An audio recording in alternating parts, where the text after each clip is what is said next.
Bonjour et bienvenue dans notre nouvelle émission de l'espace entre nous, le premier numéro de cette nouvelle année 2025. Tout d'abord, meilleurs vœux à tout le monde.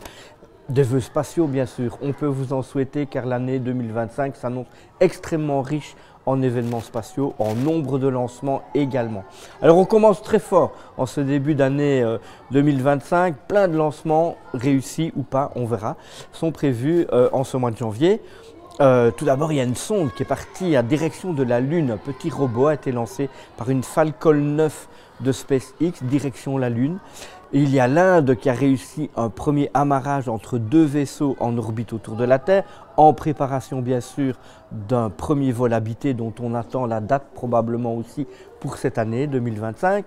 Et puis évidemment la New Glenn de la société concurrente de SpaceX qui s'appelle Blue Origin, qui vient de réussir le premier lancement orbital de la toute nouvelle fusée, donc New Glenn.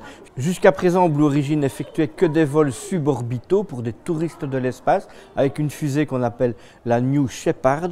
Maintenant, on passe à une catégorie supérieure.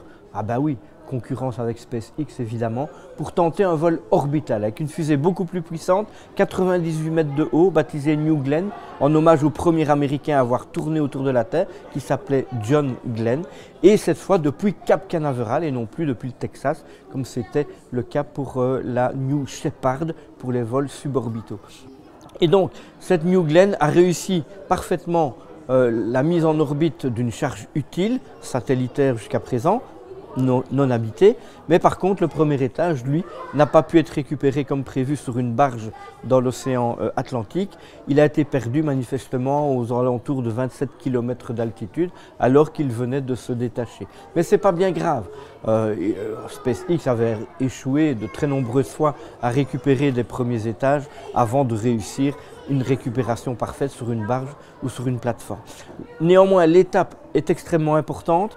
SpaceX a maintenant une concurrence pour des vols orbitaux et donc je pense que c'est assez personnellement important de concurrencer aussi SpaceX de manière à diminuer les coûts et surtout que Elon Musk n'ait pas l'hégémonie absolument sur tous les futurs vols spatiaux habités et non habités. Et à propos de SpaceX, on attend évidemment d'une manière imminente le premier vol de l'année et c'est le 7e essai de la fusée géante Starship de SpaceX. Le vol est imminent, un 7e essai, et il y en aura certainement beaucoup d'autres au cours de l'année 2025 parce que Elon Musk prévoit d'aller sur la Lune vraiment le plus rapidement possible.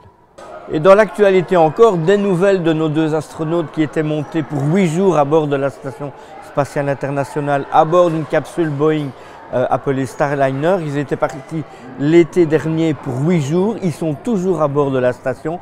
Maintenant, leur retour sur Terre est programmé pour le mois d'avril parce qu'il y a encore eu des aménagements dans les équipages, etc., de manière à libérer 2 sièges avec une capsule qui est montée, évidemment, et pour les ramener à l'issue du vol des 2 astronautes qui sont montés au bout de 6 mois.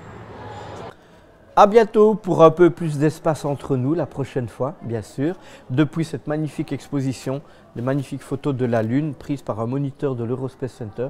Venez les admirer, elles sont absolument incroyables. Il fait de l'astrophotographie depuis son jardin, depuis un observatoire installé sous une coupole dans son jardin dans les Ardennes belges.